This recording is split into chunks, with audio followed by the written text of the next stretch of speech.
It's about a British Army doctor that comes back from war thinking she's got PTSD, only to find out there's something more sinister going on in her house.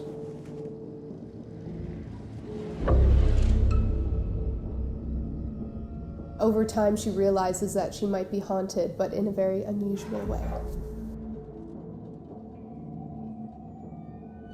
She starts seeing really weird stuff at home, and her whole environment is very eerie and strange. So her husband convinces her that she has PTSD, which sort of seems to make sense. But after the experience of taking pills and trying to make herself better, realizes that actually there's something else to it. It has got a core family with people that you care about, and so you want to know what happens to them. Nothing bad's going to happen to you. I'm here to protect you. She's different from her experiences at war, and her family seems different. And so it's about coming together and trying to build a life after you've had such different experiences. Did she change? Did her family change? What is her new role as a nurturer in the household? We care for the character, therefore we go on the journey. Therefore we get tense with her.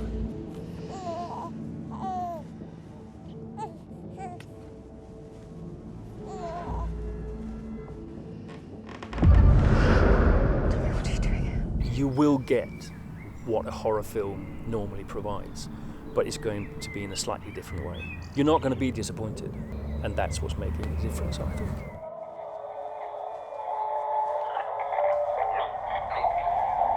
You did this all by yourself? Mm-hmm. It still needs work before I'll be able to talk to you in Afghanistan. What was exciting about writing the script was having the two ideas about PTSD and a haunting, and I think playing with that was an interesting process because it's subtle. It dealt with a lot of issues to do with guilt over leaving to go for war. And when I first read the script, the film was called Transference, and it was a very unusual story. Still working on that radio? It's much better now. I talk to Daddy when he's asleep. I do like all the little details in it that like give away like kind of horror aspects. So it's like intricate things put together to make one big thing. It's really cool. I like the script. It's quite rare to have a female-driven story that involves so much action and empowerment.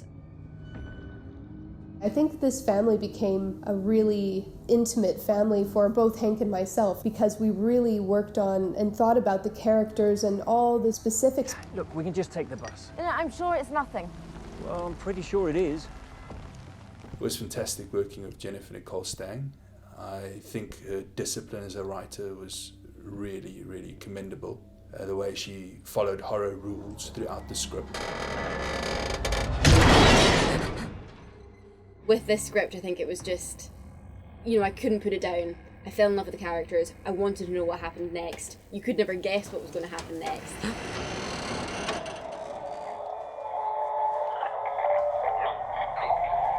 Izzy arrives back from war in Afghanistan, where she was a doctor, with the desire to sort of settle down, reunite with her family and her baby daughter.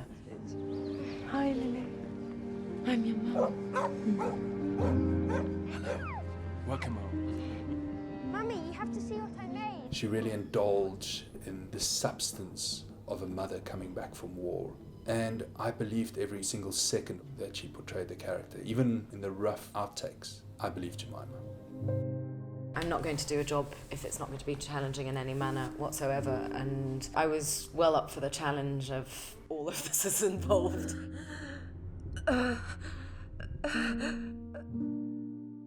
Just before we started the film, we met up because we had a few days prep, so I got to meet Christopher Dane, who plays my husband, Rebecca, who plays my stepdaughter, and then obviously there's Harry, little Harry, who plays my son, who is, he's just been such a star. He really loves his mother. I like having almost like two identities.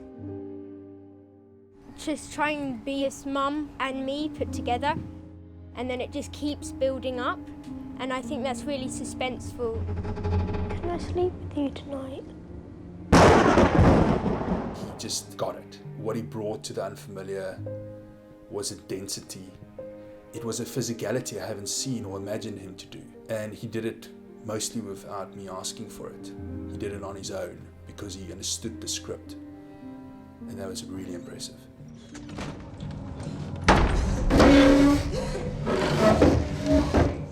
His performance is first rate. He has to go through so many degrees of emotion and have whole stretches of the film to himself. I think he delivers it very well. This is my first feature film, so yeah, it's really fun. There's no way I'm going to give up on you that easily. What should I do? Our bags are packed. Why don't you get yours? It's kind of character I haven't done before, and that's always one of the things I look for in new projects. We see an ordinary guy whose wife has come back from war, he's taking care of the kids, so he's a nice guy, he's loving to his wife and kids, and I think as an audience member you kind of just identify with this character. You look pretty stressed to me. Chris is quite a complex actor because the role he plays is not an easy one. Why don't you tell me what happened to you in Marja? He had so much substance, but he hid it from us in such clever ways. He gave a truly surprising performance, and I loved watching him. The cast, the crew, everyone in production, it's been quite a pleasant experience. Home sweet home. You're making that up. No, it's a real fish. I'll show you one in the lagoon. She's an enigma in many ways, but that's why I wanted to play it, because that's fun to do.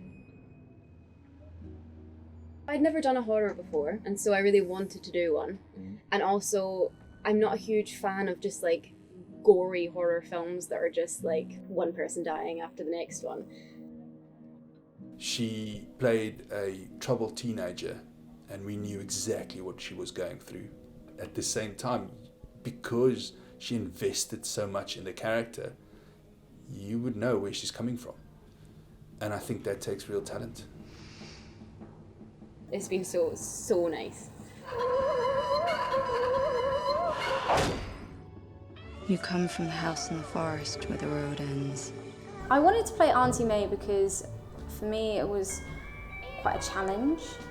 It's a little bit different to what I normally play. She studied Hawaiian mythology, American accent, the way Hawaiian sounds phonetically with a dialect coach. And that made all the difference. The authenticity of the role really translated in her performance.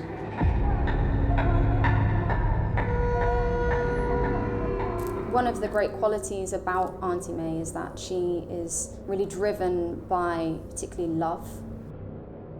And so taking on that role was definitely a challenge and something that I wanted to do. There's a pain in Auntie May, but also I like Auntie May. I like her vibrancy.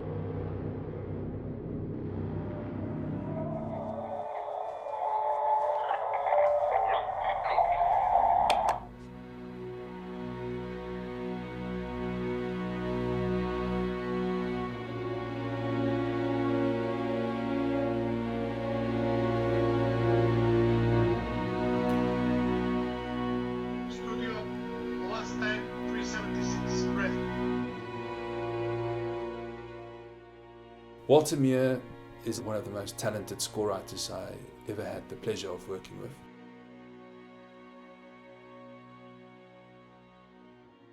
I usually often record kind of bespoke and unique instruments for a soundtrack, and for the unfamiliar we also used Hawaiian instruments from seashells to bone flutes made of a real bone, and then I recorded those instruments and ran them through my modular synth rig, and then I amplified those sounds and then ran them through vintage and analog synthesizers and effects.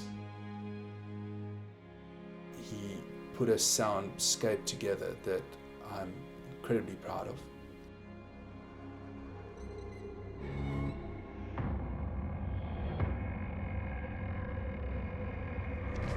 Do you know that demons can enter people? We used the Hawaiian mythology, actual Hawaiian folklore that exists in Hawaiian tales. And I don't think an audience have seen this before. They have very specific, unusual ghosts that reside on the island. And that was really interesting to work with Israel on because he was able to put that into a visual form which was very mystical and magical, and it was just pretty incredible. I worked under the director's guidance for the creature design, focusing on bringing his vision to life in the most terrifying ways possible. Sourcing inspiration from old illustrations made in the days of continental exploration to urban legends that surfaced as late as the 1900s. As a storyboard artist, I helped the director figure out the visual language of the film. During the storyboard process, we decide things like mood, pace, angles, and action-to-action breakdowns for many of the pivotal scenes in the film. It was the first time you called me Mum. Do you remember?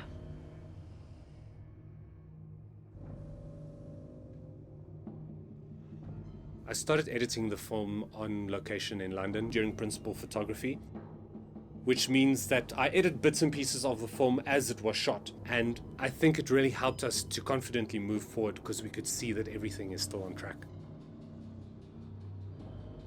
Horror is all about timing. It's all about how you cut the film in the end to either leave the audience with wanting more, and that really, really influenced the cut. Just remember, whatever happens, stay calm. With making a horror, there's a lot of emotions that you get to take your audience through. You get to draw them to the edge of their seats and build the tension higher and higher as the story unfolds. And then finally, when you see the test audience watch a film for the first time and they jump at all the right places, it's a good feeling.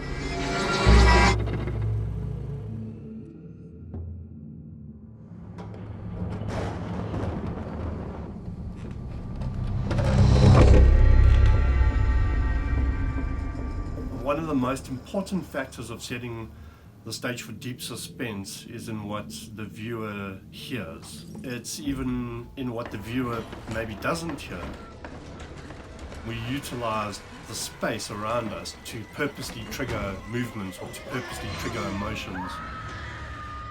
It builds tension, it shows subtext, it also conveys scares in a way you just can't do without proper sound design. Setting up the timing of a jump scare is absolutely crucial. If your timing is off by just a few frames, you could completely miss that impact that you're looking for. It's one thing to write the story, another thing to produce the story and to work with a great team, with your director, your writer, your crew. But the real challenge is to get it out there in front of the audience. Because the biggest tribute to everyone who's worked on the film, invested in the film, is that it sees as many people around the world watching it as possible. No, it's not that! Look, I'll show you, come! I don't think people always understand how much work goes into producing something, especially if you are independent and you don't have support from a studio. You need to think outside of the box to make it work, and you are the solution to the problem. So you need to manage those things appropriately so that it will be a success at the end of it.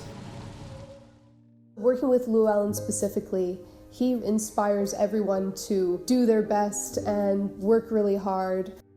And Barent is fantastic. He really keeps the company in check, and he's just a pleasure to be around. It was such a blast. I've always wanted to produce a horror film. It is such a unique storytelling technique and something that was quite a challenge for me as a producer, but also I think it was great for Henk from a writer-director perspective to delve into this genre as well. Emma, where are you? Are you okay? As a director, I learned so much of the medium in making The Unfamiliar. Every single facet of filmmaking plays a role in creating a horror. I have been